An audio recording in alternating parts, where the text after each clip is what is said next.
সাবধানীরা তোমাদের নেতা হতে পারিনি, একটু বসতে হবে সবার।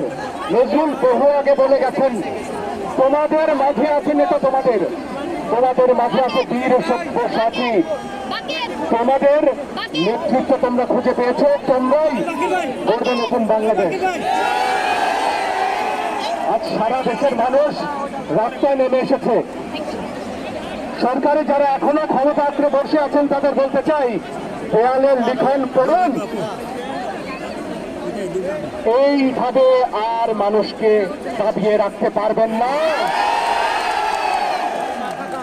আরো গুলি চালালেও কোনো লাভ নেই। আজকে সারা ঢাকায় যেসব জায়গায় বেশি গুলি চলেছে, সেখানে আরো শত গুণে আমার ভাইয়েরা আমার বোনেরা নেমে এসেছে। আমরা নেমে আসতেই থাকবো। ওহারা কজন, ওরা অবদান সকল শক্তিধারী। আরে ভাই সমস্যাটা কি?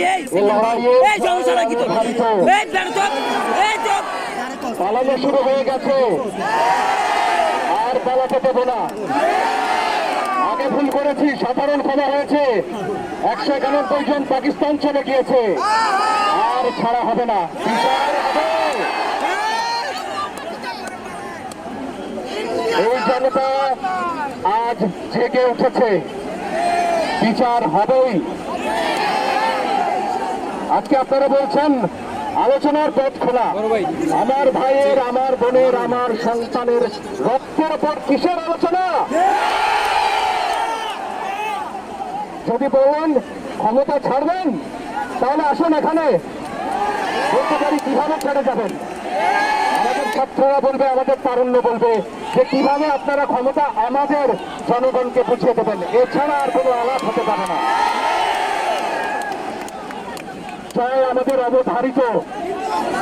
সারা দেশে আজকে বাংলাদেশের মানুষ পথে নেমে এসেছে।